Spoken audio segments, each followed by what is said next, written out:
Hello and welcome to warrenthornton.com, along, of course, with Unprecedented TV and various other shows that we contribute to.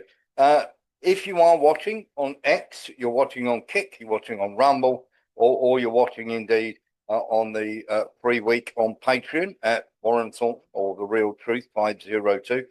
Come across to warrenthornton.com. You get the first hour here free. And of course, you get many other shows and a lot longer news show over on our normal channel. It's only £3 a month. You get 6 shows a week, plus you get a subscriber show every single day of the week, apart from Saturdays in the morning. And you get all the other shows, articles, and interesting stuff that we have on there. So if you like what we do here, pop across. It's less than the price of a cup of coffee that you pay for in Starbucks nowadays. Now, there are tons and tons of things to get into. Firstly, if you missed any of the Tommy Robinson show and you did want to watch the thing to find out, please, we broadcast for 8.5 hours yesterday, which pretty much covered the whole thing. We had people who were there in the crowd, and of course, there was easy 500,000 people.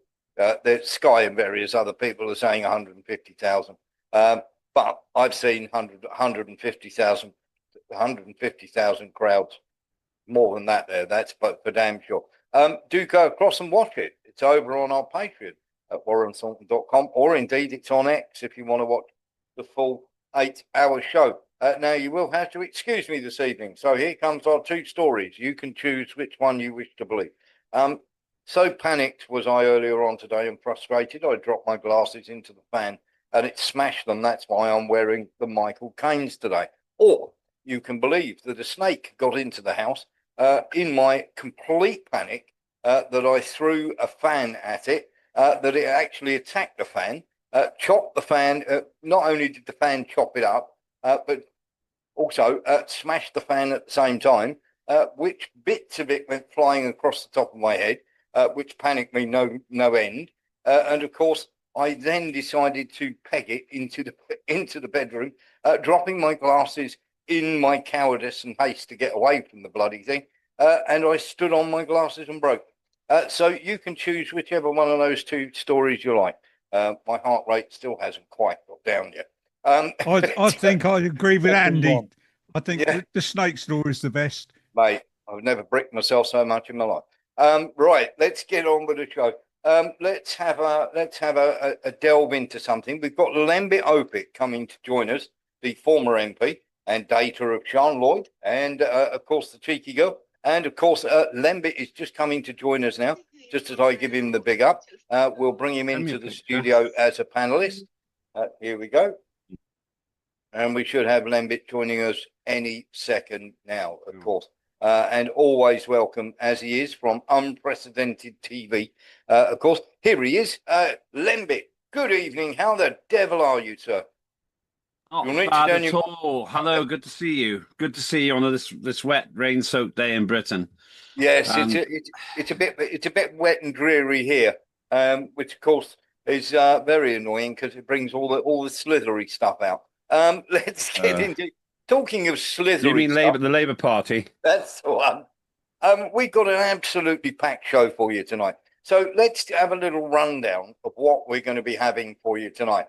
So we'll be talking about Australia and how they desperately tried to stop their peace movement or their peace march or free speech march yesterday. We'll be talking about Moldova and the UK doing all sorts of nasty stuff behind everybody's back. We'll be talking about Jasmine Crockett and how much trouble she's in. We'll be talking about Lindsey Graham's utter scumbaggery. We'll be talking about Mark Rubio in Israel. We'll be talking about Poland scrambling jets. We'll be talking about the Tommy Robinson rally. We'll be talking about literally the killer of Arena going to be tested to see whether he's crazy. We'll be talking about Macron's collapse in France.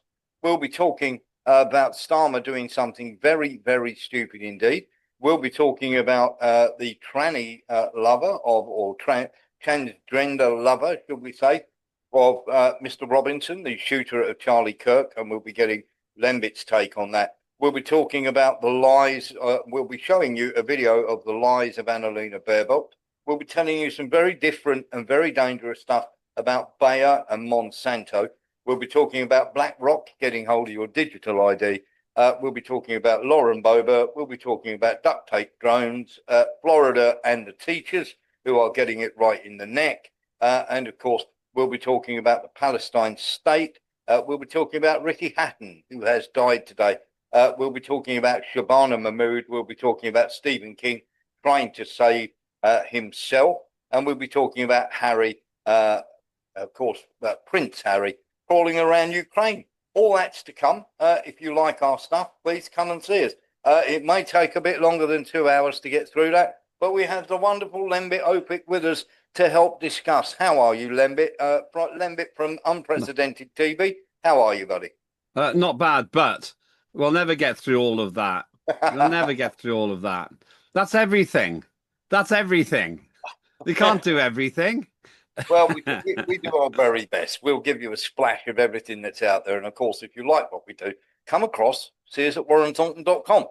So I suppose we have to sort of talk about the main thing that obviously we haven't got to talk about yet, Lembit, is the death and the sad demise of Charlie Kirk. Right. And the fallout that has come from that. Now, everybody's seen the video, and we're sure as hell not going to show it here again. If you want to see it, it is out there for you to go and see, because it's particularly disturbing. Even more disturbing were the pictures of his wife sobbing over his open cast coffin. There is also, there's lots of blowback happening from this. First of all, Lembit, let's get your take on what happened, and of course, how the shock and everything else. Just your reaction to obviously Charlie Kirk being shot. It's as serious as the assassination of a potential president, because he had the capability to get to the very top, in my view. Had he not gone to the very top, he would have almost certainly ended up in a very senior Congress role as a Republican. So this is very serious. America's lost a potential leader. Secondly, I was amazed that an amateur could shoot that well from 130 meters. Now, you say he is an amateur, and Yes. I'm interested to just hear why again. The third thing is, as often happens in these situations, the scum who did this will have achieved the exact opposite effect that he intended, because what's going to happen now is a massive backlash and a further reinforcement of Trump's position. And I think Trump has said all the right things. Yeah, absolutely. So to clear up first bit, a shot from around about 150 yards, 200 yards or whatever. If you've done any sort of basic training, I could take Lembit onto a range for a week and teach him with a scope, with that sort of rifle, to be able to shoot accurately from that distance over 200 yards. Please do remember that the world record is well over 3 miles for a sniper actually taking someone out, and that shots from 1.5 miles are not uncommon with today's weaponry that you have.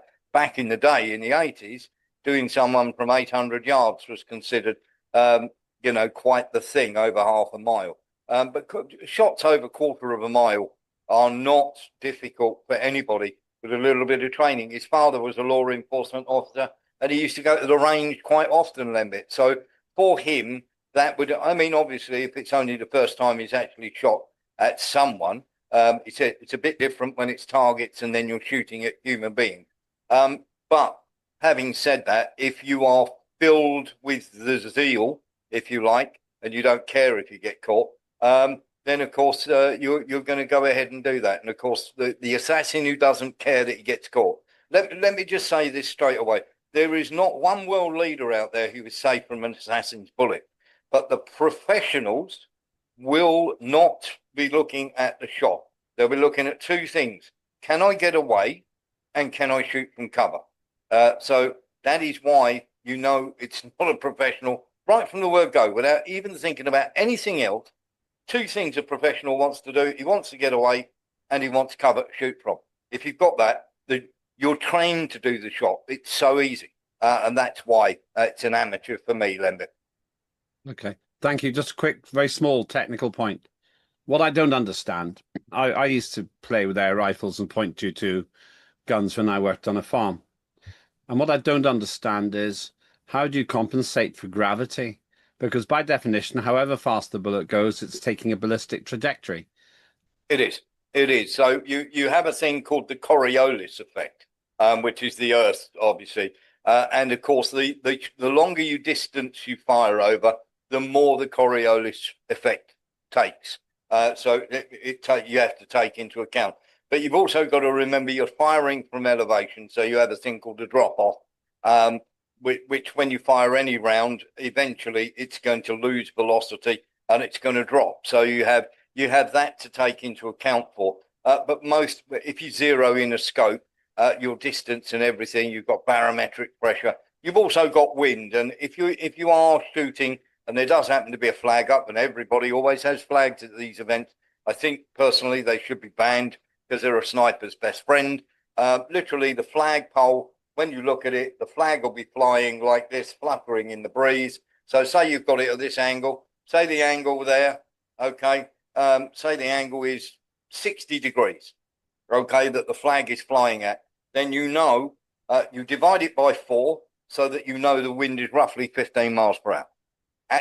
You always divide whatever flag's on the flagpole, you always divide it by 4. If you've got the wind going forward or back, there's almost no effect whatsoever. If you've got it coming from directly the opposite, so in other words, you've got it going directly across you, you get what you call a full effect. And if it's coming at an angle, say the wind is coming from there across there, then that's a half effect. So this is all things you take into account. Many Guy Merrow's saying, yeah, you don't really need too much to think about that stuff. No, from 150 yards, you don't. It is, as I say, it's one of them. Now, we know that they got the guy in custody fairly quickly. He's not cooperating at all, Lembit. But all the people who have spoken to him and his now what we believe to be, or we are being told, is his transgender partner are cooperating fully. This is the gentleman in question, Lance Twigg, who is undergoing transition surgery and was living with Mr. Robinson, as I take it, as boyfriend and man friend or girlfriend, whatever that may be. Interesting. Very interesting. Poignant that one of the questions that Charlie Kirk was in the process of answering at the time was about shootings by transgender people. Yes. And what I'd like to do is I'd just like to clear something up. And we're going to do this, and we're going to show you a graph. So this has always been my contention, and it may sound really, really spooky, but please don't say I didn't tell you so. We have got people in schools, in colleges, teachers, and you've only got to look at some of the backlash who are pushing this trans agenda. And of course, these people are not what you would call out and out transsexual. Transsexuals are very, very passive. But transgender is a slightly different movement, and especially when you get the Antifa arm of these, the activists and everything else. Now, you've got a lot of these activisms in schools and colleges, Lembit. And of course, we are now seeing a rise in the amount of people, the amount of trans people that are going back into schools and colleges and committing these crimes. We're talking about school shooting your children and everything else. So I'm going to show you a little something. Now, we've just taken an average of 3 for the time being, but we know that there are at least 5 out of the last 6 shootings have been by transgender. So what we're going to do is look at the mass shootings per million. So we're looking at the population category of the schools and the numbers of mass shooters. Now, it's seen that there are 100 in America, this is, so that it's seen as 191 million school children, literally white in schools. The Hispanic, 62 million, black, 39 million, Asian, 19 million, other, 18 million, unknown race, transgender, there's meant to be about 2.8 million of them in schools and colleges. So you have the total non-trans and the total there. Now, we know that the last 5, so that needs updating. We know that that we've had 5 transgender shootings. Now, that is round about 1.3 or 1.4 per million. So when you look at all the other figures, Lembit, and the highest there would be Black at 0.2, what you're saying here is they are 10 to 12 times more likely, based on those statistics, that transgenders are 10 to 12 times more likely to go into your school and start shooting children or start shooting people than any other category or group. Lembit, and the stats don't lie. Lembit. I looked at, for some research that my team was doing, I looked at the figures for sexual crimes and homosexuality, and you're orders of magnitude more likely to be gay, or orders of magnitude more likely to be a sex offender if you're gay. I don't know why. I don't know why that is, and we haven't finished the research. But this would be consistent with that in a vague way. But it's tremendously disturbing. Now, the numbers are relatively small. What I would say from the research we're doing, it's statistically significant because they're looking at prison populations. Yes. But you're talking about 3 shooters. That's not a very big sample. Well, there's 5 in the last couple, but even though school shootings are unbelievably rare compared to, shall we say, the amount of children that go to school every day, the fact still remains that the chance that a transgender is going to do it, or somebody who identifies as trans, or with the trans movement, are 10 times more likely to happen. That's on a small sample of 3 or 5 or 6. So I thought it said there were 3 mass shooters who were trans in your. Yeah, there's actually 5. I mean, we've got the latest update. I mean, this was taken a while back, but this is the population of school. Now we're talking about per million, so of course most people are pretty safe. No, it can't be the population at school. It must be the whole population. No, it's schools all around. I mean, there's when you look at the people, the number of mass shooters: white, Hispanic 32, Hispanic 6. Mark Reckle. This may seem a daft question, but why is there so many in America? Yeah, it is. I mean, it does seem to be that sort of thing, but we're currently doing this in other countries. So we've got people doing it. Oh, beg your pardon. We've got people doing this in other countries. We seem to have lost the lighting for a second. Just while you're trying to get the lighting sorted out, just while you're trying to do that, are those figures for America? That's what I was assuming. That's for America, yeah. Yeah, but the whole population of America is 350 million. Yeah. So they can't all be at school. Sorry, do apologise. So that's that. But you're talking 5 out of 6 in the schools out of a transgender population. I do apologise. I'll put the other chart up. 724,000 identify as trans, which has gone up 4,000% in the last 2 years. Total population of America is 340 million, which is roughly what you were showing there. Yeah, sorry. Yes, that's the wrong chart. Got the wrong one up. But when you're looking at this, in the whole of America, that's even worse, because you're looking at, we've had at least 5 identify as trans, which is going to bump that figure up to about 1.2. So as I say, you are 10 times more likely to be shot by a trans person than almost anything else. If this is true, if there was some food or drug that caused people to do that, it would be banned immediately.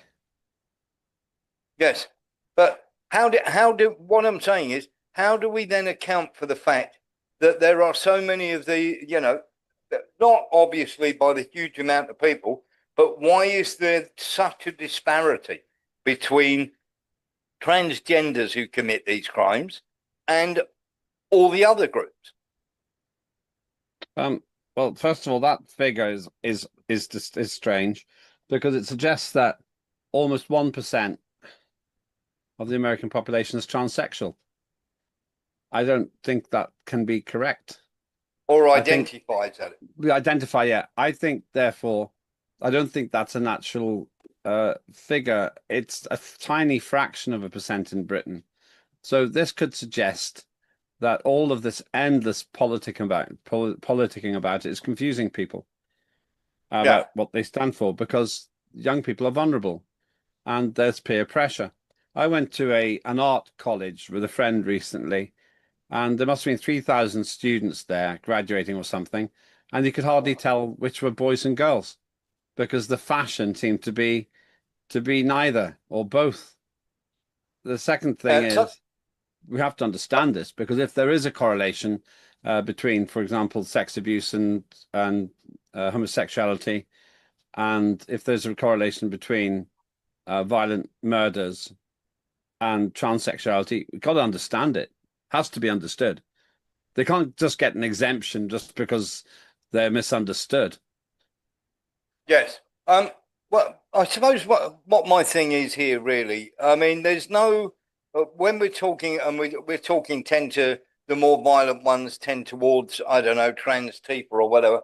But there's a deeper underlying cause here, Lembit, and I'm gonna go out on a limb here. I'm gonna say, if we don't stop this, if this isn't, I mean, when we're teaching this ideology in schools, are we not just teaching these people to come back in schools and basically you're going to get, you're 10 times more likely to get one of these people who have been brainwashed. I mean, this kid, he was this, Robinson, he was perfectly normal and perfectly okay until he suddenly, and he might have been gay before then, but he was perfectly okay until he ended up going to, obviously off to college. It didn't take, and his father said he was perfectly, perfectly normal and everything else. And we don't know. I mean, we don't know 100%. But it didn't take long for him to get radicalized, did it? Yeah, but once again, you've got to be careful here. I get the point you're making. You've got to be careful, though, because it's a very small sample of one in this case. And it's hard to know what the dynamic was. It's too soon to jump to that conclusion. As I've said before, I've worked with transsexuals, and they frankly, two things characterized those people. One, they were anything but political. They weren't interested in politics at all. Yes. Two, they just wanted to fit in as women. They didn't want to make a big song and dance about it. They just wanted to fit in. And if anything, they were particularly meek rather than assertive. So my Okay. experience of a small of those people is like that, which would suggest the nuance could be as follows. People who scream about their identity, I've got an issue, and it doesn't have to just be I'm a transsexual, I'm a homosexual. It might be I'm colorblind. If I went on and on and on about being colorblind and expect people to say I'm brave, that would be a bit odd. Or if Yeah. I had a very bad accident and it left me with some permanent issues. If I went on about it all the time, then it would probably mean that I'm trying to sort of virtue signal about how great I am somehow, or how much I need to be appreciated. That's where the issue lies.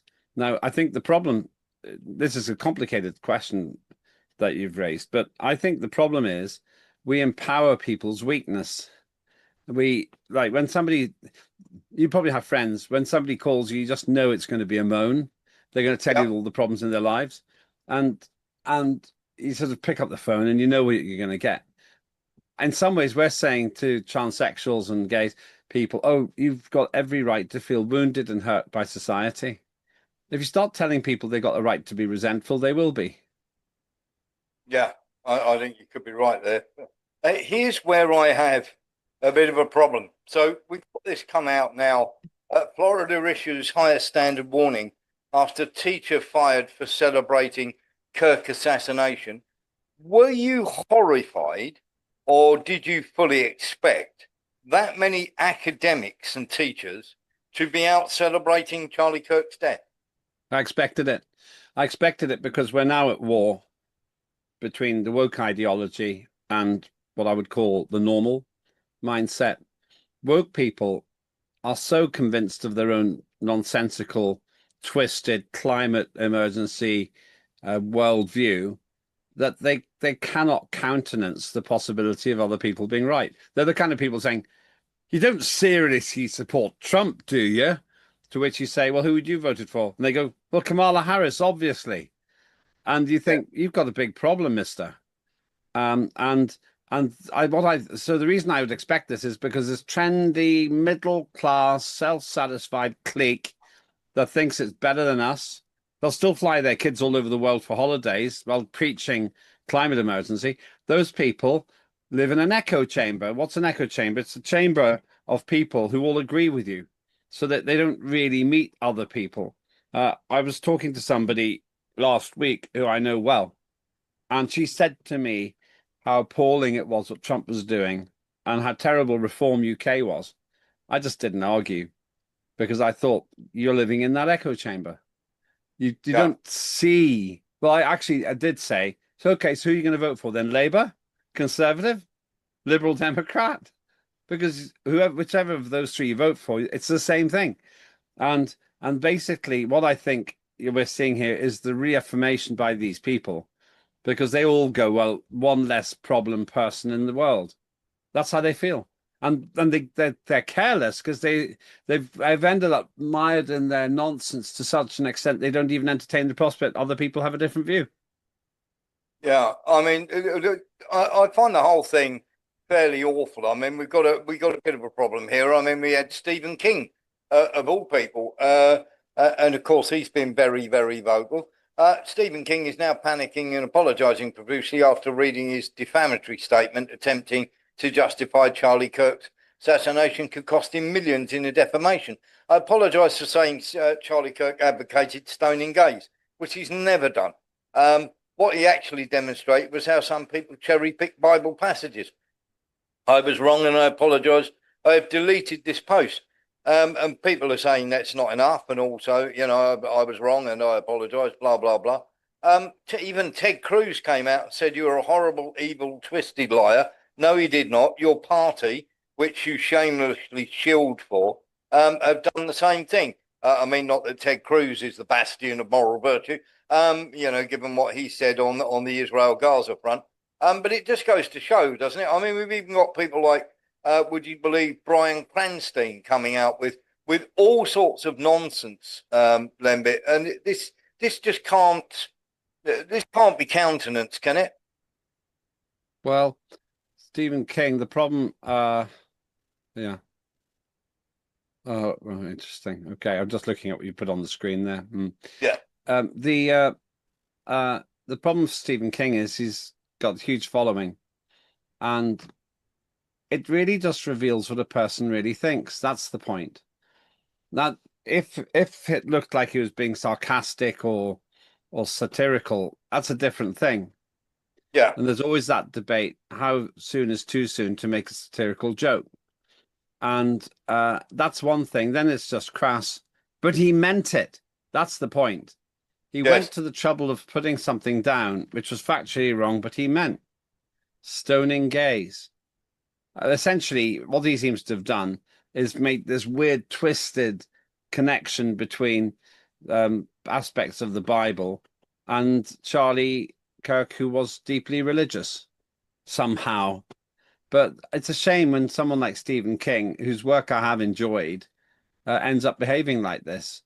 So where does this leave Stephen King in a hugely negative position, hugely embarrassing position? Should he really be punished? Well, you know, I've got a very simple answer. If he actually believed in free speech, then I'd say, well, that was stupid. Just move along. I wouldn't make a big deal of it. But the very same wokerati, of which presumably he's a part, want to silence everybody else, wants to tell us what words to use, and tried to ban the N-word in New York, and that'd make it illegal, causing a very amusing satirical response by South Park. If you haven't seen it, look for the Wheel of Fortune version edition, which is all about that. But these people are total hypocrites. Kamala Harris, hypocrite. Angela Rayner, hypocrite. It's the hypocrisy I don't like. Anyone makes mistakes. We all have. We all make difficult, big mistakes sometimes. But I try not to preach about other people's mistakes. The problem is these people are preaching about other people's mistakes. Stephen King better be pretty clear in his conscience. He better have never set a foot wrong if he's going to start saying things like this. Yeah, I think you're absolutely right. And of course, we've had lots of stuff that have come out with that. We've had Benny Johnson come out and tweet this. Just spoke with top FBI officials.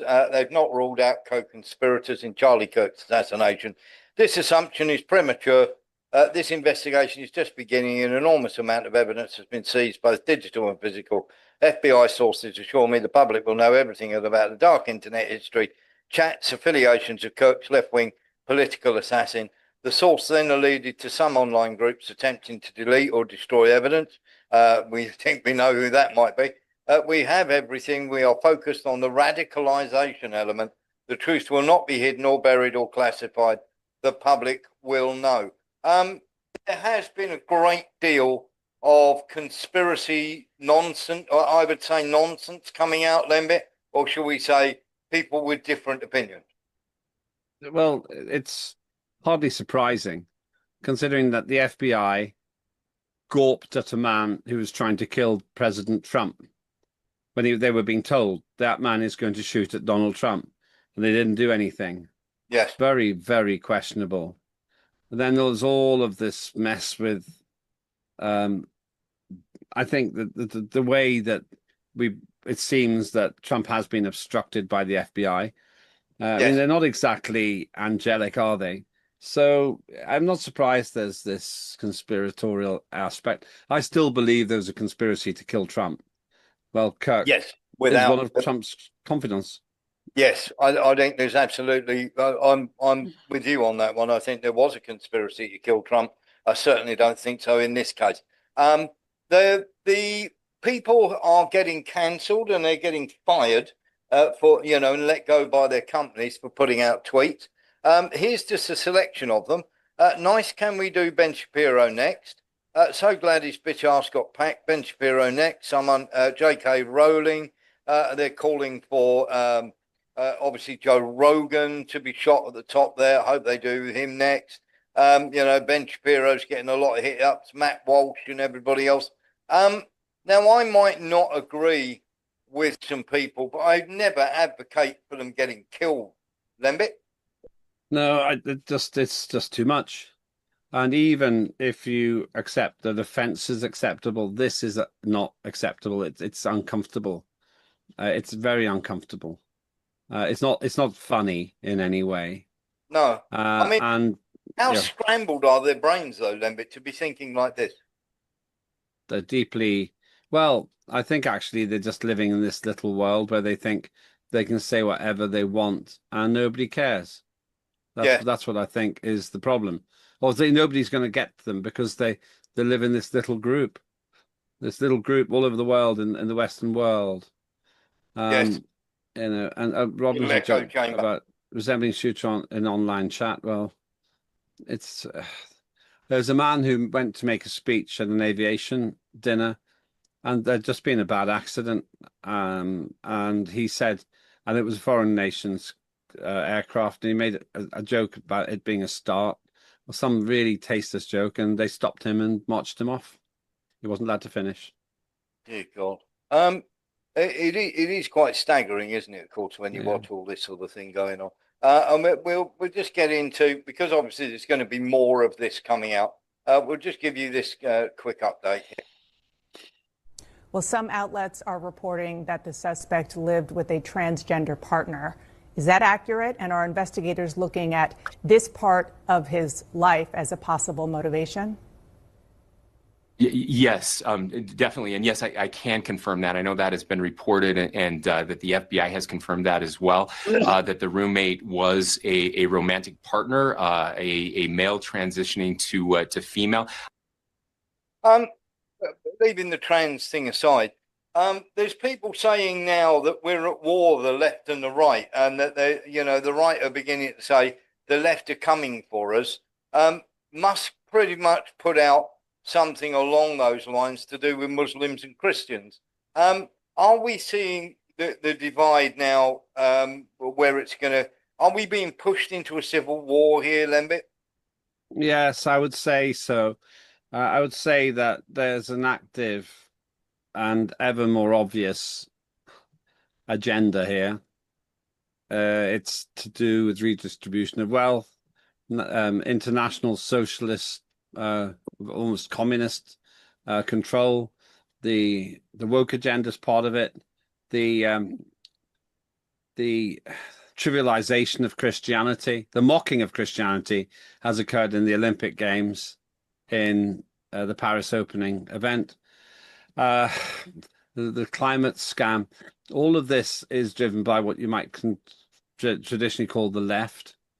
And what's happened is the overwhelming majority, by which I mean 95% plus of the human race that doesn't conform to it's had enough. They can't win on numbers. And the reason that it seems to me that government and policing by consent is breaking down in the United Kingdom is because our flaccid, useless, impotent government led by a flaccid, useless, impotent Prime Minister, Keir Starmer, who we'll talk about later. Yes, we will. Can't understand this. And because he's been following his instructions badly, the public's saying, no, you don't get to govern. You don't get to be our servant anymore. We're just going to get on with our lives.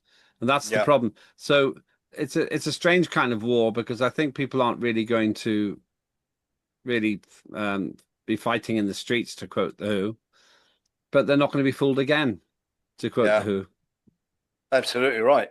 Mark Breckle, then Andy. I must admit, I've noticed more and more churches being burnt. Yes, yeah, that does seem to be happening quite a bit. Oh, Andy's put his hand down now. Thank you very much for that, Mark Breckle. Let's get into this then, because this, as I say, we're sort of talking about this. But Jasmine Crockett, how much trouble is she in, Lambert? But this is a war. This isn't a battle. And we absolutely will win this war. It is a war. It is indeed a war. And I have to say, they have won some battles, Jasmine, but we have to keep our eye on the war, and everybody needs to pick up a weapon and get involved, because this is a... Everybody, MSNBC and Jasmine Crockett was agreeing with her. Everybody's got to pick up a weapon and get into the war. Is that a metaphorical speech, or is she talking literally? In Britain, that would be probably an imprisonable offence. Lucy Connolly said less and went to prison. Lucy Connolly was the person who said hurty words on the internet. Yeah. Took them down 4 hours later, but spent over a year behind bars. But then once again, let's remember Ricky Jones, the Labour councillor, who talked about slitting the throats of right-wing people he didn't like. He walked free. And so it does seem to me we're now in a really bad place, where people like her can say things like that and possibly get away with it because she's on the other side. What do you think? Yeah, I've got to say, I would want to see her, shall we say, undergoing charges. I think would be fair. I mean, if you're advocating somebody to pick up a weapon and shoot someone, or to advocate picking up a weapon and go to town on people you disagree with, you're just as bad as the guy who carried out the shooting, aren't you? Essentially, if you incite violence, that's illegal. You don't need new laws for that, but you need to enforce them on the wokerati. They can't simply say, oh, it's different because we are advocating against bad people. Doesn't work like that. It does work like that, but it shouldn't work like that. No, absolutely. Let's get into something here, because we had the Tommy Robinson rally at the weekend. Now, we here did an 8.5 hour special, which we showed the entire rally. So if you want to go and have a look at it, by all means do so. It's up on our wall. All 8.5 hours, included an hour afterwards, just to make sure everybody got home safe. And of course, we were there beforehand as well. Now, Notting Hill Carnival and the Tommy Robinson rally, there was only 9 arrests there. 528 arrests at the Notting Hill Carnival. 46 knives were recovered. 18 sexual offences. MSM and far left narrative, far right racist jobs on the MSM and the left narrative on the other one, lovely family day out. Your thoughts, Lambie? Shocking figures. I wouldn't take my family. Can you just put that up again? Yeah, I wouldn't sure. take my family to Notting Hill. It's too dangerous and too intimidating. But Yep. when you look at these figures, just look at the figures. That is roughly 53 times more arrests at Notting Hill than at the United Kingdom rally. 53 times. An infinite percentage more of weapon possession and infinite percentage more sex offences. It's utterly shocking. And all that the state-sponsored British Broadcasting Corporation could do today about it was talking about the number of arrests and the violence, implying that it was a violent, arrest-ridden event. Yes. I don't know who got arrested there. 9 people. We'll have a talk about that in a minute. But I'm guessing about 200,000 were there. Probably more, actually. Look to me. I've been on many demos. I would have guessed it was more like 300,000, but they always try to play it down. Definitely over a quarter of a million. Without yeah, I would say so. And so that's not a bad hit rate. 1 in 10,000. Yes. Mark Breckle.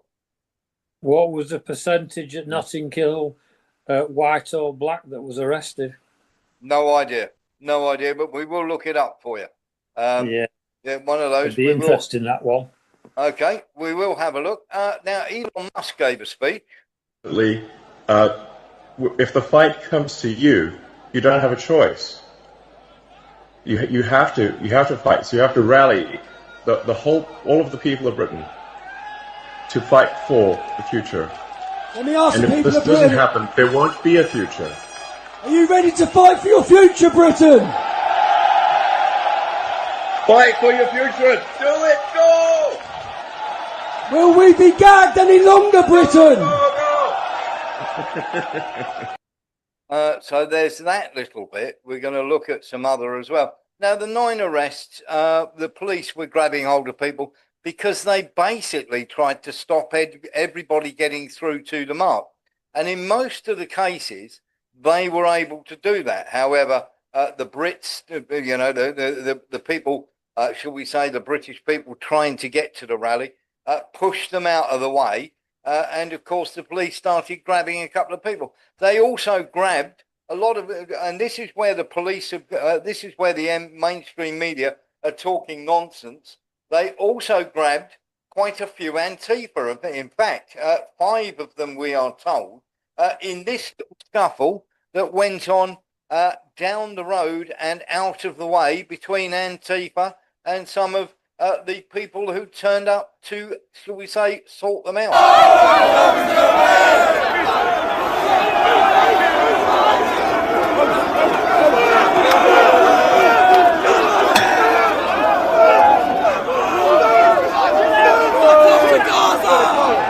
Back off to Gaza!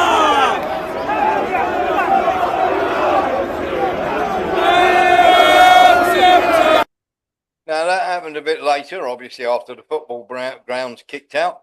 The police were redirecting, as Steve says, because Steve was there. The police were redirecting some patriots into these people.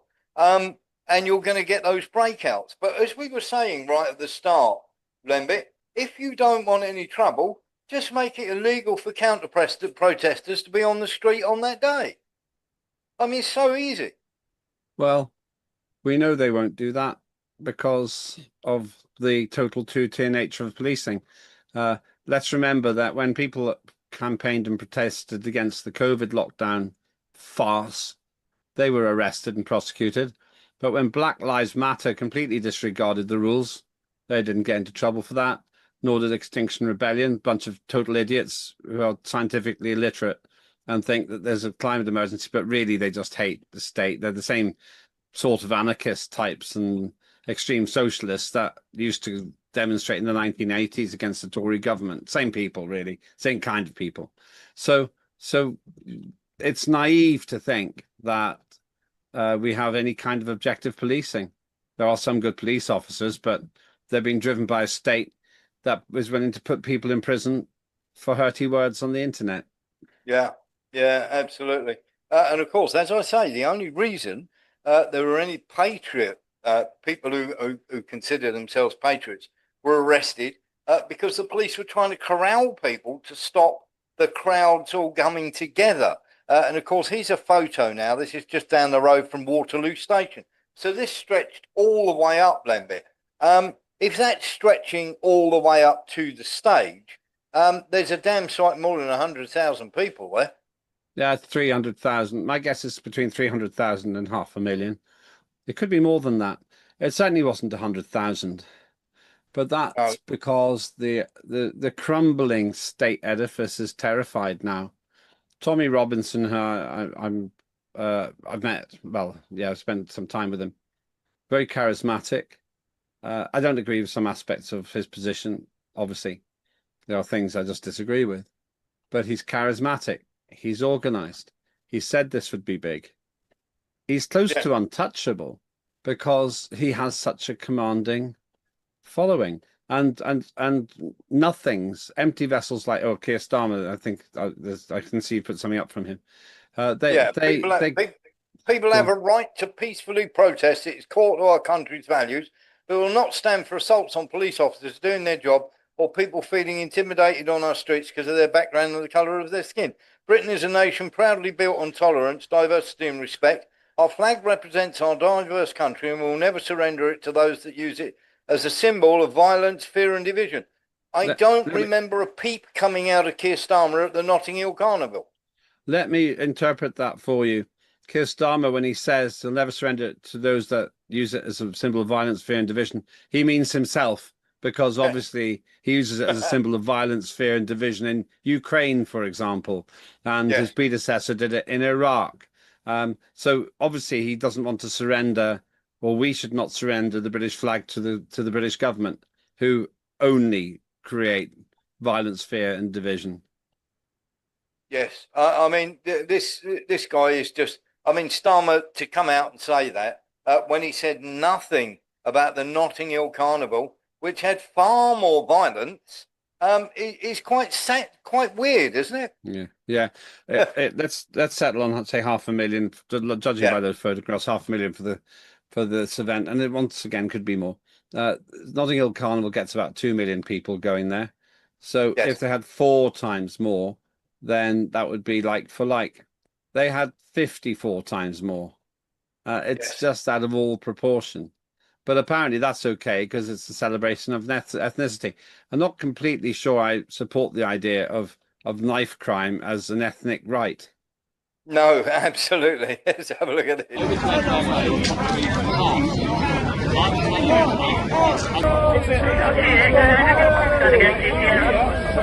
За моей спиной сейчас относительно спокойно. Кордоны полиции в Лондоне в эти выходные – это единственная возможность быть в безопасности. Такая стена помогает укрыться от уличного бунта, который... That was the Russians reporting on, which is quite funny.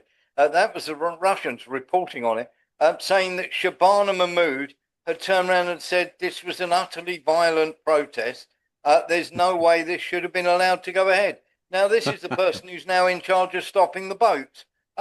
I mean, talk about shoot themselves in the foot. You would have thought, if anything, she would turn around and be completely different, wouldn't you?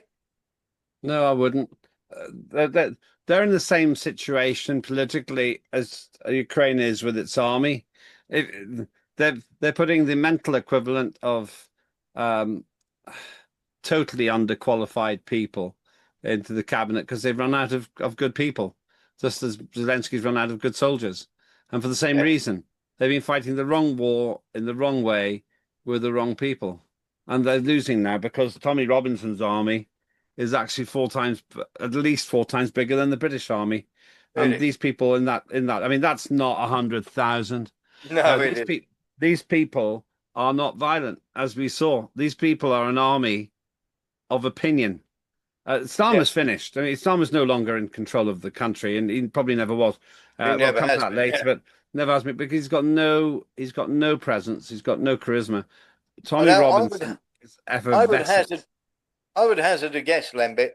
If that stretches all the way back to Waterloo, you're talking well over 500,000. Yeah, probably. I would say so. It's a huge demonstration. That's all the way up to Trafalgar Square. It is as well. Yeah. Most people couldn't actually hear it because there wasn't enough space. I'm guessing Trafalgar Square, the push could take about 60,000, 80,000, and they just couldn't fit. They couldn't fit. They couldn't fit. I mean, I've been there for New Year's Day celebrations when and that looks more than when you have the fireworks, Lambert. I'm sorry, and you have a lot more than 500,000 there. Mark Breckle. It's all very suspicious because I watched obviously with you. Yes. And it's constantly was spinning, and I've seen two bloggers that are very popular show more than what the whole of the British media have shown. Yes. And for some reason, it's very strange when you're watching something on a YouTube channel that the internet starts spinning on every single channel. That was a very strange thing. And I was looking for Antifa signs and everything because I've watched quite a few of these. And I didn't see anything until one blogger showed it all. Yes. It's funny, isn't it? Yeah, absolutely. So let's get into that then, because there was certainly, without any doubt, Lee Williams, very quickly. Yeah, quick one. I heard it was something like 2.2 million. Is it true that there's 22 million when people are at work in the London area?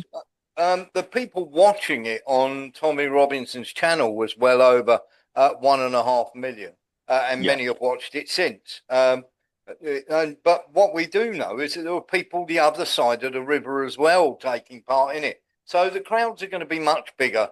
There was one group of people were actually taking click readings, you know, as people go over and go past, and they just down one thoroughfare alone. They had 300,000 people go past. So, you know, for people to turn around and go, there was only 100,000 there. Lambert is absolutely right. It's utter nonsense. No, it's not people. It's only the Metropolitan Police. I've just looked it up. They're saying 110 to 150,000. So it's at least 500,000. Then I would say they're not credible. They're not a credible source. No, they're not. And of course, they'll come out with all sorts of things. It wasn't quite the problem, and we'll stay with this for the minute. But we are going to show a couple of things because there was. We broadcast the whole thing, Lambert. And of course, I don't know whether you watched any of it, but we watched the whole sort of 6-hour show. Now, it did go overtime, started about 2 o'clock, didn't finish till about 6:30, 7 o'clock. They had many people there. Half of them they couldn't have done with, to be honest with you. You know, half the music and half the speakers were. I kept waiting for somebody to come out and inspire me. I thought Elon Musk was the best speaker, and then Ben Habib. But we're going to have a couple of little things here, which we have to be fair on both sides of the show here. We had a hacker where they were. Let's have a look at this.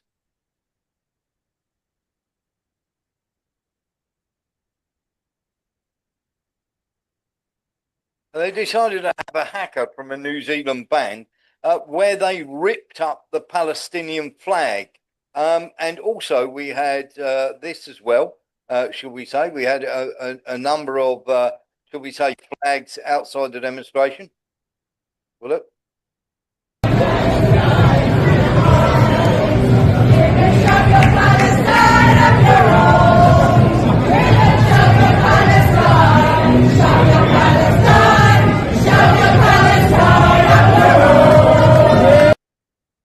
So we had the you can shove your Palestine up your ass. We also had the great unwashed as well. The problem that we have with this is, and here's my thing that I have a problem with, Lambert. I'm on both sides of the coin here, and I suppose I've got to ask this question here: where do you go if you're not pro-Israel? But you're not pro your children being mucked about with either. Where do you go with either if you're stuck in the middle like I am? Well, it's not. It's like the artificial dilemma. The problem is that the country is getting very angry with migrants who come here and mess with our children. But the country is pretty angry with anybody who messes with children, whether they're homegrown or from somewhere else. What makes it worse, though, is when people who shouldn't be here are doing it. Because if the government was serving us properly, then they'd stop these people coming in. But this government can't do that. And then the Israel thing is difficult because I still want to believe that if they had better leadership, there would be a completely different outcome. If Netanyahu wasn't there in charge, definitely trying to protect himself, or it seems to me, from criminal charges with this perpetual war. If somebody else more reasonable came in, then things could improve. There was a long time ago when remarkable things happened between the Palestinians and the Jews, when there was just basically peace accord, and it was a possible thing decades ago. But with Netanyahu, there's no intention. Let's face it, he only bombed Doha because he wanted to wreck the peace talks. Yes. Yeah, exactly that. I find myself, you see, by the same token, I don't want these lunatic Islam extremists raping children, okay, and sexually assaulting women. By the same token, I don't want these Zionist assholes that are bombing the living daylights out of kids in Gaza. I'm not in either camp. But there was an element of that because the last speaker at the Tommy Robinson rally was quite clearly an American fan, an American lady. I would say she was part Israel, part Israeli, speaking out and saying some pretty, should we say, off the wall things. Andrew Bridgen and Carl Benjamin, Sargon of Akkad, because the thing went over, I've got to say Andrew Bridgen looked pretty annoyed. They didn't get to speak because the event went over time. But you had Avi Yemeni from Rebel News there and everything, all the various peoples that do have Israeli backing. Is there a danger of Israel hijacking this British movement, do you think? Well, we have to ask the question. It's worth remembering the EDL were originally called the English Defence League. Jewish. The Israel, yes. English and Jewish and English Defence League, I think it was called. Yes. And it was changed to EDL. I haven't talked to Tommy about his relationship with Israel, mainly because it would have taken the whole interview when I last did it. I was more interested in discussing other things because me asking him questions wouldn't change the reality. But there is this problem that it's very difficult in our society to talk about Zionism. Indeed, this week on Unprecedented TV, we're going to be broadcasting a very interesting interview with Chris Williamson, run by myself and a woman called Jo Marnie. Yes, the MP. Yeah, and Jo Marnie and Chris Williamson ended up in a big run-in for AP. Because Chris Williamson's avidly pro-Palestine and doesn't really even think Israel should exist in its current form. And Joe feels the opposite. When you start getting deep into it, two things are immediately obvious. One is quite deliberately Israel tries to mix up a religion, Judaism, with a political cause, Zionism. They're two different things. You can be a non-Jewish Zionist, you can be a Jewish non-Zionist, but they hide behind anti-Semitism as their accusation anytime anyone criticizes Netanyahu and his people. So that's the first problem. That makes it very difficult to have the debate.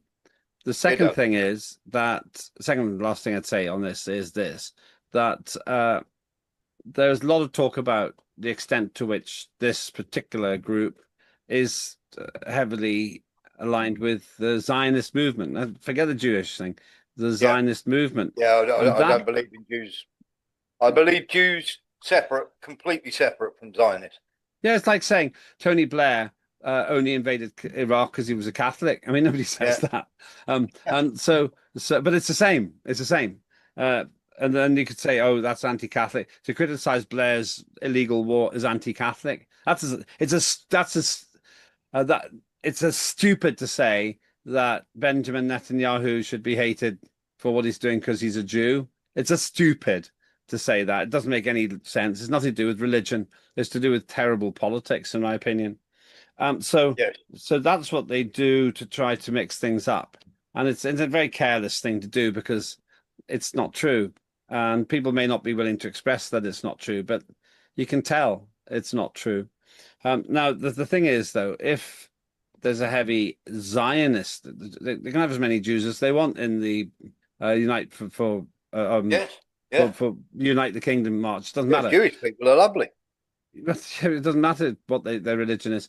If Zionism has an underlying and heavy influence, then that's not necessarily wrong if you agree with Zionism, but then you have to recognize that you're buying into something implicitly or explicitly.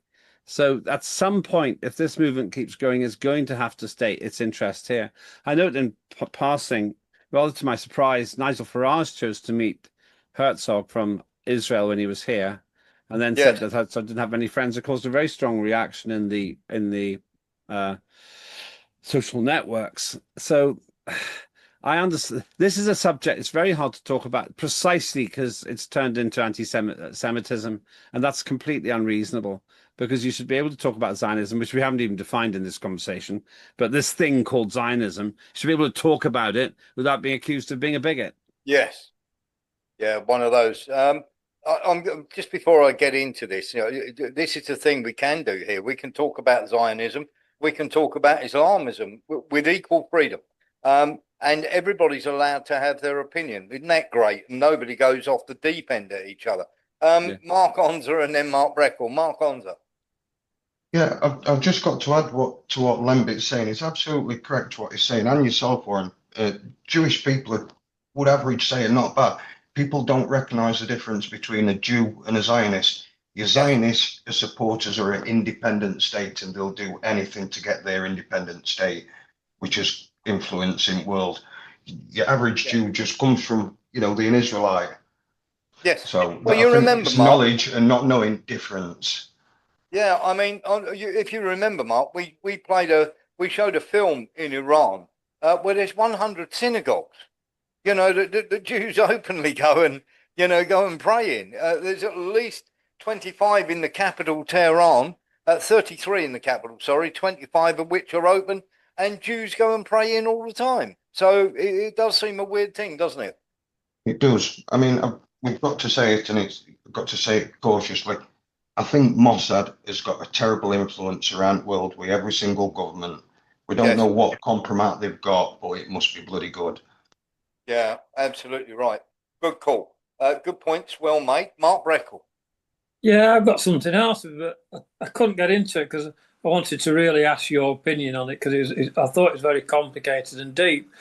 Okay. But I was listening, and they said, well, Tsar Nicholas was killed because obviously communism was more popular for the Zionists, and that's one of the reasons that was mentioned.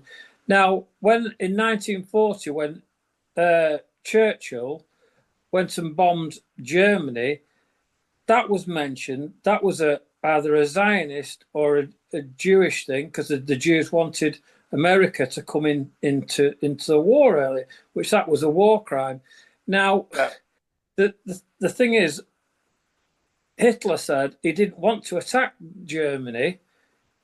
He gave Britain three chances, but Churchill did go and bomb Germany first. Now, and then this is because of, I'm not sure whether it's because of Zionism or because of the Jewish nature. But then they said Zelensky is obviously a Jewish nature, obviously because this is a modern war now. But Zelensky was backed by the most biggest businessman in Ukraine. There's a lot more to it. It's a very, very complicated thing, Warren. It is. We'll get into it deeper at another day. Ola Moisky obviously was a backer of him. And just to give you a quick heads up, if anybody hated the Bolsheviks, it was Churchill. He would have sided with almost anybody to get rid of those of what he considered were those people. So you are absolutely right there. I do have to ask you a question on this, Lembit, the last question on this subject. But for Tommy Robinson, Andrew Bridging, Carl Benjamin, Ben Habib, all the rest of them, do they, for you to take them seriously, do they have to come out and say, look, we don't agree, we're not taking money from the Israel lobby, and we totally disagree with Israelis bombing the children of Gaza? Or if they don't say that, does it change anything for you? If they don't say it, doesn't change anything for me for the following reason. I don't feel strongly about whether they take money from Israel or not. I just want to know, really. If some state that I had issues with offered me money to do work, I'd consider it. And if I thought the work was okay, was morally acceptable, I'd do it. But I wouldn't hide the fact that I was being sponsored by them. So let's say if the island nation state of Nauru wanted me to do Nauru TV, I'd say, okay, yeah, and I'm going to keep talking up Nauru. And people say, who's paying you? I'd say, Nauru. Yes, I just tell people. It's a kind of lobbying. It's just a lobbying job. And if Israel's very good at lobbying, if they want to recruit people to lobby for them, or if China wants to do it, or indeed Russia wants to do it, that's okay with me. What's not okay is saying, oh no, I have no pecuniary interest in this. I'm doing it just because I want to. Yes. And here's my bag to fill up with money.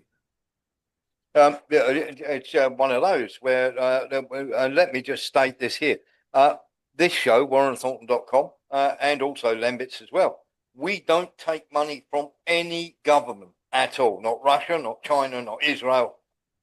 Jesus, bring the money, guys. I mean, we're open to bribes all over the place. Just kidding. No, we like to have our freedom and our integrity. And of course, that way we can comment on absolutely anything. But the truth is, I wouldn't have an issue if somebody came along and said, look, we understand that you're very good at broadcasting, Lembit and Warren. So we, of the people of Nauru, want to employ you. I'd say, okay, as long as you're not asking me to do something which is immoral, I'll do it. But I'm not going to pretend we're not getting money from you. That's my point. Yeah. Basically, I've done various lobbying jobs for organizations I've genuinely been usually pretty interested in. But if some organization I didn't really care about came along and said, we'll give you £500,000 to do this, I'd say, okay, but understand I'm not going to hide the fact you're paying me. Yes, why would anyone care? If somebody said, but you and Warren, you're in the pocket of the Nauru government, and say, yes. That's why we call it Nauru Today. But that's no problem with that. Or Israel Today. The Zionist Chronicle. Yeah. That's all perfectly legitimate. On another occasion, we can have our argument about or discussion about Zionism. But it's the fact that that these people conceal things. That's when it gets difficult. I have no issue with who's working for whom. I'd love to interview Kim Jong-un. I'd say I'd interview Kim Jong-un, and here's the interview. And I'd have no issue with it. I'd take it on like you wouldn't believe. You mean like the BBC, who put 5 killed by a Russian strike in central Ukraine on the same day? Airstrike on Gaza school kills at least 16 people. No Israelis involved in that then, Lembit? Well, that's the problem, isn't it? We know there's the most horrendous bias in the press now. There's this laughable, in my view, attempt at pretending to be unbiased, this program called BBC Verify. I keep meaning to write to them saying, could you just verify the claims about the climate emergency, please?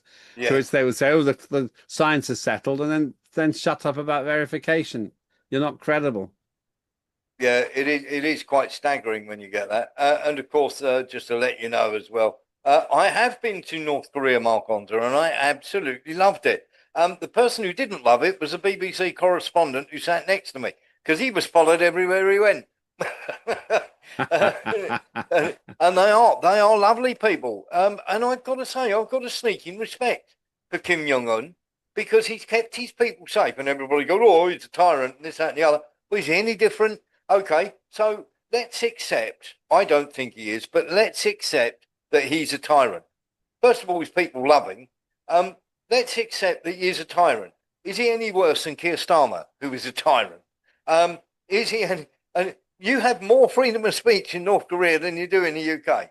Let's be absolutely clear about that. Is he any worse than what the CIA or the FBI would do to you if you were a Trump supporter way back in 2021? It swings and roundabouts, doesn't it? You pay your money, you take your chocos. Just before we move on, I'm going to say this. I'm going to pop this little item in here. Ricky Hatton has passed away at the age of 46 years of age, the boxer, the former boxer. I met with Ricky on at least one occasion. Really, really nice guy. I met him some 4 or 5 years ago when he was having some mental health struggles and was having some addiction struggles. Up until then, he had turned his life around. Now, we don't know the cause of death yet, but what I do know is that when Ricky Hatton was in the ring, he gave a lot of pleasure to a lot of people. So to Ricky's family, because obviously I know I know a couple of people who are very, very close to him in Ricky's family. Obviously rest in peace to Ricky, and our thoughts and prayers and our love go out to Ricky's family. Mark Breckle. Yeah, he was lovely. I met him myself. He come to roomers in Blackpool when I was working on the door. He come to actually meet one of the door lads who's a professional boxer. Yes, and came to say hello, and he was brilliant. Yeah, I did enjoy him seeing him. Yes, Lembit, he had his struggles later on in life, but then again, people do when they've been in the limelight and it's no longer available to them, if you know what I mean. Yeah, fame, to quote a progressive rock band called Soft Machine, it begins with the blessing and ends with the curse, making life easy by making it worse. Yes. People think fame will solve your problems. It's exactly the opposite. It turbocharges them, because instead of being able to solve your problems in private, you have to solve them and live them in public. Now, I don't know Ricky Hatton, I never did, but 46 is an awfully young age to die. And I wondered all kinds of things. Is it the COVID jab? Is it mental health? Is it a bad lifestyle which can go with mental health? I don't know. 46. I'm 60. And I felt grateful that I've already had 14 more years than he'll have. Yes, absolutely. And of course, well, you always turn around and say that, you know, when you at any age, at that age, you know, you turn around and you go, wow, how bad. So let's get into this now, Lembit, because this is a fun story. Let's talk about the fact that the Russians, the dastardly little red people that hide under the bed and everything else, are quite terrible. And of course, they need to be, how can I put this? They need to be reined in. Let's listen to a local Polish person. Musiał być ten F-35. Możemy pokazać? Pokaże pan do kamery? Proszę. A ja idę zakład, że to Ukraińcy. Tak pan myśli? No pewnie. Dlaczego? Tu jest połączenie 20 km stąd Ukrainy z Białorusią. Jaki problem? Przecież tutaj 3 miesiące temu MiG przeleciał białoruski. I cisza jest. I nikt o tym nie mówi. Nad tym my podgrzewamy. I nikt o tym nie mówi. No, Ukraińcy mówią, że tutaj był zmasowany atak na ich teren.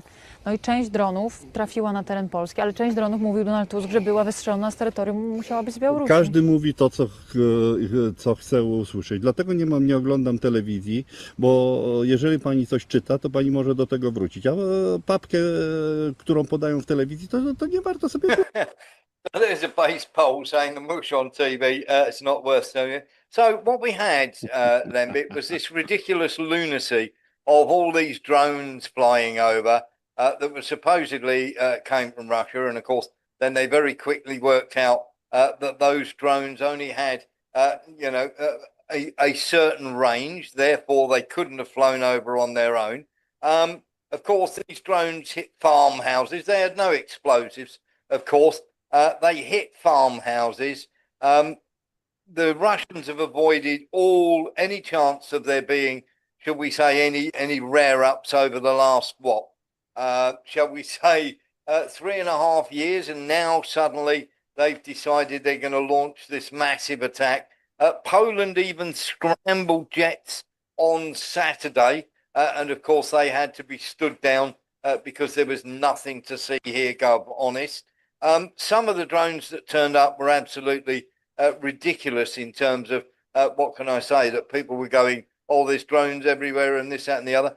The Polish even started, they had a poll, and the poll said that 38% of the polls said that the Ukrainians did it, and only 34% of the Russians said that the Russians did it. The Poles started making their own airfix kits and sending these in as a joke, saying, look, we found the offending drones. We've had one land in our back garden as well. It's turned out to be a bit of a horror story for them. And the reason I'm going to say this, because it's very, very awkward. We had a vote in the UN, Lembit Opik, saying that, of course, they wanted the UN to condemn Russia. Only 46 countries voted to believe Poland that the drones had been flown in there by Russia, and 147 did not. Their attempts to start World War III here, Lembit. I mean, honestly, even the Poles are trying to walk it back now. Well, I thought that I'm confused now. I thought the Russians had said they had sent them, but they'd gone off course because of some jamming. I thought the Russians had already said they'd done it. Yeah, Mark Breckle. Again, you know, you're showing those photographs of those buildings that was destroyed. I believe they're as old as Methuselah, those photographs, and the Russians are loving it. Like you say, there's more plastic biplanes and all sorts in people's gardens. The Russians are loving it. They think they're absolutely crazy. It is incredible, and the Russians didn't send any. No, Lembit, that was a false thing put out there. You know, they launched Kiev. They didn't launch these. Here we go. Here's one with duct tape on it, holding it together. You can see. Now, and of course, nobody's buying this for a second. Now, the Poles are desperately trying to walk it back because the Russians have said, we'll come and help you identify what these are. You tell us what happened, where they land. See, the trouble is they've only got a distance of 755 kilometers, so they couldn't possibly have been launched from Russia. So then what they did was they go, oh, they must have launched them out of Belarus. But they couldn't have launched them out of Belarus because Belarus were the ones who alerted everybody that these drones were in the air. Quite clearly, everybody is turning around and saying they came from Ukraine. But that didn't stop the West coming out with all sorts of nonsense, Lembit. Karja Kallis, Ursula von der Leyen, the Polish, you know, Alexander Stubb, who, of course, went and had a hug with Zelensky. Mark Breckle. Oh, there's Oreshniks on the border. There's SU with nuclear tips on the border. Oh, there's everything now. The Poles are panicking. It's Third World War next week. I think it might well be. And the trouble was we have you know, there's a panic on the NATO drills as well, which is quite crazy. There we go. As you're saying, there's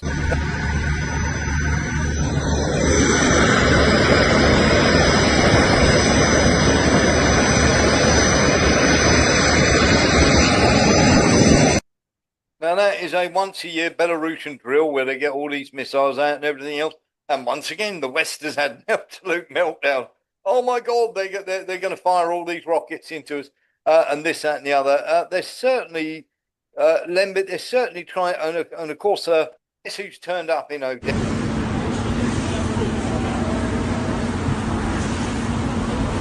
There he is. Good old Boris Johnson has turned up in Odessa. He's obviously heard there's a shortage of men and an influx of ladies there, shall we say, at the moment. And of course, we've got that sort of problem going on. There is all sorts, as I say, they were panicking on these NATO drills. What we are going to do, we're going to hear from Sarah Wagenknecht here.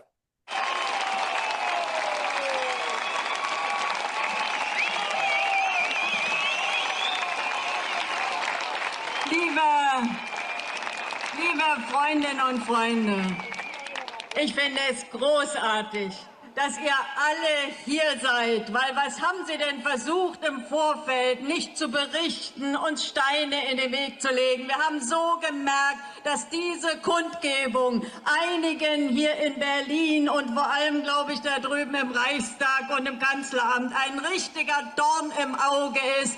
Und wir haben es geschafft. Viele, viele Menschen sind hier. Es ist ganz, ganz toll. Vielen herzlichen Dank. Aber ich muss auch sagen, ich bin unglaublich dankbar, dass wir so viele mutige Künstler hier auf der Bühne haben. Künstler, die sich nicht den Mund verbieten lassen, die sich nicht einschüchtern lassen von dem vergifteten Meinungsklima, sondern die hier auftreten und an unserer Seite stehen. Ganz, ganz herzlichen Dank an alle, die hier mit uns auftreten und die hier für Frieden ihre Stimme erheben. Now she's totally going against, and of course, as we say, his sort of, shall we say, good old Mertz's, shall we say, war rhetoric is proceeding down the toilet with epic dispatch. Lembit, we've got Wagenknecht and the AfD saying peace is the only way, and as far as they're concerned, they want to get on with Russia. Now we've got Le Cornu, who is the last throw of the dice for Macron in France. Now that he's absolutely got battered in the vote, he's had to put a new prime minister in, which is Le Cornu, who used to be his defence minister. But now he's in there, of course. Le Cornu and Macron are meant to be inseparable. But there's already signs that Le Cornu is going to go against Macron. This is Macron needs to hold on for another year. This is his last roll of the dice, though, Lembit, isn't it? Yes, he and Keir Starmer both got the same problem. They're useless, and they're both totally out of any control over the country they're in. They're just passengers. Macron has never been any good. Like Sarkozy before him, they're just puppets. I had the misfortune of meeting Sarkozy once. It was the most underwhelming meeting I've ever had with the head of state. The guy was a complete fool. A total, I would use strong language, but I'm not going to do it on air. He's a total non-entity. And Macron's the same. His weird personal life, his odd, let's just call them a partner, his other personal habits, which seem fairly obvious, I think. And then the fact that he chooses to hang around with Starmer. Just in case we thought he wasn't an idiot, he confirmed it by hanging around with Starmer. The guys are finished. And also, it's no surprise the coalition of the witless doesn't get anywhere when the Dumb and Dumber, Macron and Starmer are in charge of it, or think they are. Yeah, it is quite staggering, isn't it? Mark Breckle, then Sean Murphy. Well, this made me so laugh. The Nuremberg sausage is only to be made in Germany, but the Russians have been making it for 700 years, so they're arguing about that now. So there'll be probably a new war over the Nuremberg sausage. You can't make it up. I'll tell you what goes on at the moment in politics. Well, as long as they don't have a go at the British sausage, otherwise we'll have to get Jim Hacker out. Sean Murphy. Well, you can tell how good Sarkozy was. They made him the head of the EU, didn't they? Prior to well, that's where Macron's going. Because they're useless. They will be put. That they're not voted in. They're selected. They're picked, and they're put in because they're so useless, and because they'll do exactly what the WEF tells them to do. Yeah. And of course, you know, Macron is then going to be the head of the European Union or the head of the European Commission. Dear old Karya is going to get pushed to one side. And it's highly likely that Ursula von der Leyen is, but Merz has already said he'd like her to run for Chancellor of Germany, or Prime Minister or whatever. And of course, Macron's got to hold on for a year. And of course, talking of very, very stupid people, have a look at this. Thank you. Abdelhamid Sayam from the Arabic daily Al-Quds Al-Arabi. Madam President, do you distance yourself from the statement you gave when you were Foreign Minister of Germany, when you condone Israel attacking civilian properties, civilian hospitals, civilian schools? Do you distance yourself from that statement? Thank you. Well, first of all, I would like to ask you, also know here that you cite correctly. There's no quotation at all from myself, not in my former part, not today. Today, I'm speaking as the President of the UN General Assembly and representing 193 member states. But again, this quote is not a quote I ever gave. Okay. So basically, that was her first day at the UN General Assembly. And of course, she is completely denying that she ever said such a thing. Shall we have a little look? Deswegen habe ich so klar und deutlich gemacht, wenn Hamas-Terroristen sich hinter Menschen, hinter Schulen verschanzen, dann bekommen wir in ganz schwierige Themenbereiche rein. Now, this is her statement in German, so you're not in any doubt whatsoever that she exactly said exactly what the reporter accused her of. Nein, aber wir ducken uns davor nicht weg. Deswegen habe ich vor den Vereinten Nationen deutlich gemacht, dann können auch zivile Orte ihren Schutzstatus verlieren, weil Terroristen das missbrauchen. Dazu steht Deutschland und das bedeutet für uns Sicherheit Israels.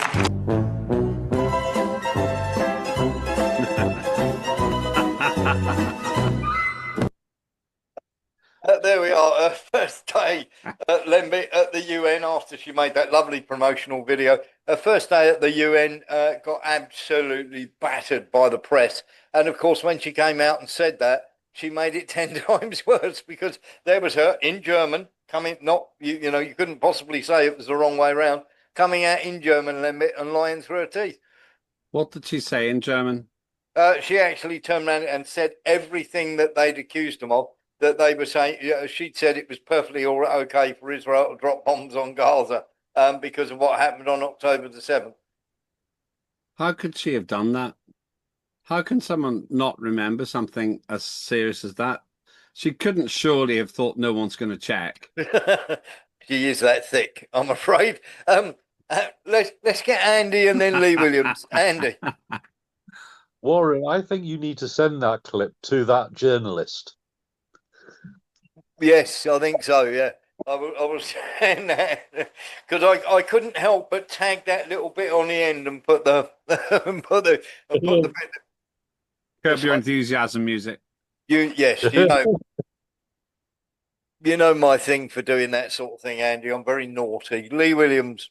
Is there any connection with Hamas and USA by any chance? Oh, it would be the simple fact of what they've been doing there. Talking of that, let's talk about what's upsetting various people, shall we, when it comes to Israel. Israel have got very upset at this, Lembit. There's another vote in the UN, which of course will have upset Annalena Baerbock as well. Palestine being recognised as a Palestinian state, 142 for, 10 against, one of them being Argentina, funnily enough, another one of them being Hungary, and then you've got Israel, of course, Micronesia, Nauru, Palau, Papua New Guinea, Paraguay, and of course the United States. There were 12 abstentions, obviously people who don't want to go to war with Israel or but are not happy about it. I mean, I don't think you should be allowed to abstain. It's like basically it's a cop out, like going, oh, please don't bomb me. I'm not going to say anything. But quite clearly, everybody wants a Palestinian recognised state. But the Americans and the Israelis don't want that because this is a land grab to build a new homeland on. Really awkward. What's the status legally of that vote? Of the what? What's the legal status of that vote, of that opinion? Well, it does get ratified by the UN. So, I mean, that does become, and the UN is right in the middle of New York, of course. And of course, that means that it makes things very uncomfortable for someone like this lady. Here she is. This is Lauren Boebert, the far-right Republican. Well, she's being called far-right, but she's just a Republican, Lauren Boebert. But what she's banging to the Israeli money. The House just passed a bill punishing politically motivated boycotts of Israel. So if you are a company that doesn't want to sell something to Israeli companies because you disagree with what they're doing in Gaza, they can then ban you from trading. Well, I'm not surprised, but this is the refuge of the desperado, because they're just desperately trying now any which way to carry on propping up Netanyahu way past his usefulness. Netanyahu is just a liability for America now. It's expensive, hate making, Middle East building, building new alliances there, all of which look to BRICS and Russia rather than America and the West. It's a big mess, big foolish mess. And of course, just before we go to Marcon's, there we have Marco Rubio. I did warn you. There he is at the Wailing Wall with Nutty Nettie.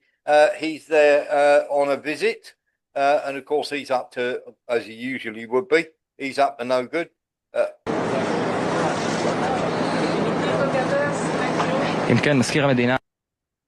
we go, Marcon's. It's a question I'm putting out for Channel Warren. Where's these 50 hostages that they claim still out there? Because Gaza's almost been flattened. Almost every Palestinian's in a refugee camp. So where the hell are they hiding these 50 hostages? Because that's what they're using to continue this based on, isn't it? Yeah, one of those, mate. You know where they are. You know where they are. They don't exist. They're not there anymore. Yeah, exactly that. And of course, the ones they did send in to go and get them, they ended up killing loads of civilians to do it. Seems a bit odd, doesn't it? Could have negotiated, got all the hostages back, agreed to everything, then reneged on it. If you'd have really wanted to get the hostages back.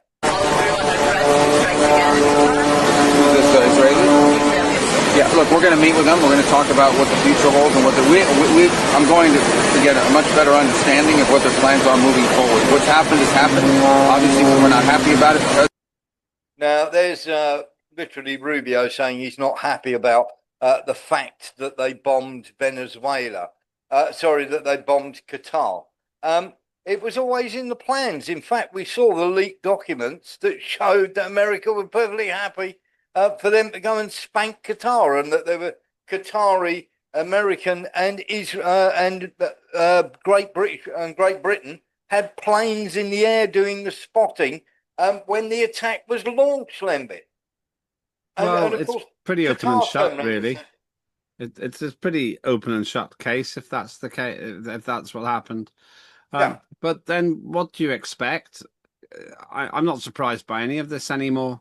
I'm disappointed, always disappointed when it turns out that Trump's team is behaving in a way which I don't like, because I want to believe in him. I want to believe in Trump, but it could be that there's so much momentum that it's hard for him to do it himself. It's hard for him. Is he? I mean, there are people out there that are saying Trump is terrified of the Israel lobby and what they might do given his. Let's have a little look. Does the president of the United States fear for his life?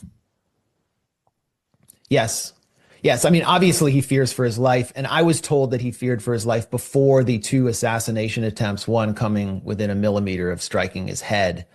I mean, let's not forget about that. But I mean, just to clarify, he doesn't fear for his life because of Ireland. I mean, I've been told, yes, that Israel is a major source of concern for Trump. I mean, think about it. What would happen if the president if he suspended arms if he suspended arms to a country that carries out assassinations all across the globe, that specializes in assassinations, that has an entire wing of its intelligence services that conducts assassinations, including with household goods like pagers, would you not be scared? So yes, Trump is scared. And what I learned from this source, who is a Trump insider, someone who talks to who talks to people in the Oval Office, people close to Trump, is that during one of Netanyahu's many visits to the U.S. this year, some figures in his retinue, Israeli agents, placed electronic devices on emergency response Secret Service vehicles. The Secret Service found them and they reported this to the White House. You know, these would be emergency response vehicles that would respond to an incident potentially involving the president. There we are. So that's Max Blumenthal saying that is exactly the thing. Do you believe him, Lembit? I don't know. I think that Trump's fairly fearless. I think he has survived 2 assassination attempts. One actually did get him, but he survived. It's frightening similarity to the Charlie Kirk incident. Yeah. And I think that Trump is so bullish. He's more or less said he'd be fatalistic about it and say if it happens, it happens.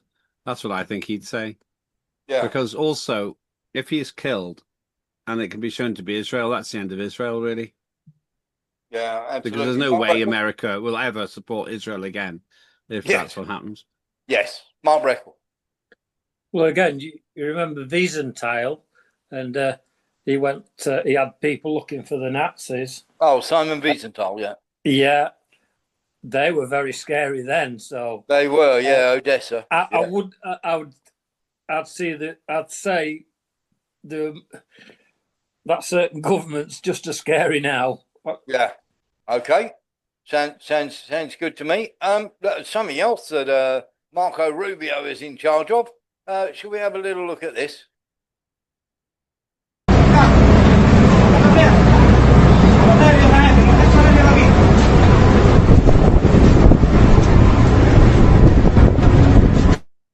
That's the Americans actually boarding a Venezuelan vessel without bombing it.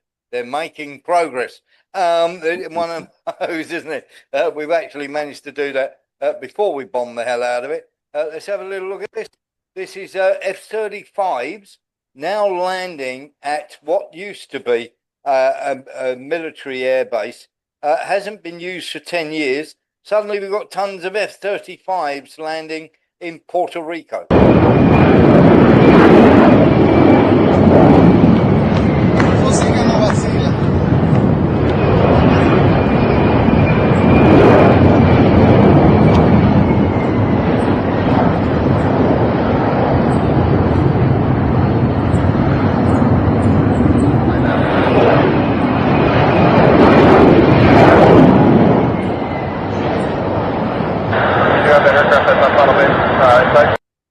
There's a whole load of F-35s landing in Puerto Rico, Lembit. None of them are going to... Venezuela are perfectly okay, aren't they? They're panicking over nothing, aren't they? Stream on. They got the black gold. They are weak, comparatively speaking. But it is an insane plan. Venezuela is not conquerable. Just imagine if they did something there. Imagine if they send some kind of semi-occupying force in there. Maybe they'll just bomb it. I think that'll fix the problem. But I think that this is madness because Venezuela is a huge country and it's ungovernable. Even Venezuela can't govern itself. And this is the way, just as in the Middle East, the other countries are uniting vaguely in a BRICS type way. So also, you start bombing Venezuela, then all the others will go, we could be next. Yeah, and of course, cargo planes are landing at Roosevelt Roads in Puerto Rico as well. Mark Reckle.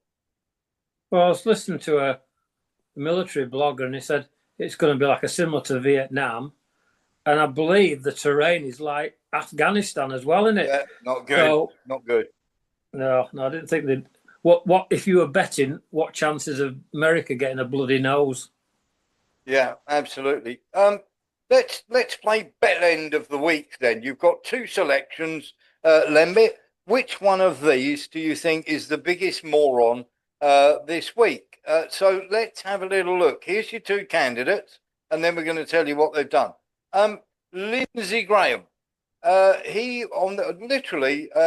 His problem was as soon as Charlie Kirk was shot, to try and deflect away from that, he held up a big billboard with a couple of underlines underneath, which he then wrote in the name Russia instead of writing in America for overthrowing various places. So Lindsey Graham literally trying to deflect away from everything that was going on with Charlie Kirk on Friday and the weekend. Got out this thing with Iran on it, China and everything else, and left two spaces underneath where he then wrote Russia, which did seem very crazy. Or is it this guy? So we've got Harry deciding, of course, I don't mean to gloat, but I did tell you just before Harry married Meghan that it would be over within 10 years. It took 6 and a bit. So we have Harry wandering through a Ukrainian graveyard with Azov flags, you can just about make out in the far distance there. Given what he's been done for wearing Nazi uniforms in the past, you would have thought that was the last place he would have turned up, trying to look some sort of relevant or whatever, and not having done his homework again. Lembit, which one's the bigger wally of the week for you? Harry, obviously. I feel sorry for him. He's obviously been taken advantage of, in my view at least, by Meghan Markle. A friend of mine sadly passed away now, predicted it all. He knew something of the Meghan Markle family. He said this is just gold digging and it's going to end in tears. I want to know in a moment why you're so sure it's over between him and Markle, but the problem with Harry is he just doesn't, he's just very easily led. And it is to be hoped that if and when this relationship with Markle ends, that perhaps he'll come to his senses and, like the prodigal son, be welcomed back. But you've got to be careful because he definitely has made some pretty dodgy decisions here. Why do you think it's over between him and Markle? Okay, this is the point where we're going to leave the people on Twitter and we're going to say thank you very much for watching the live stream. Come and cross watchers at warrenthornton.com. If you want the answer to that, we'll tell you. Bye-bye.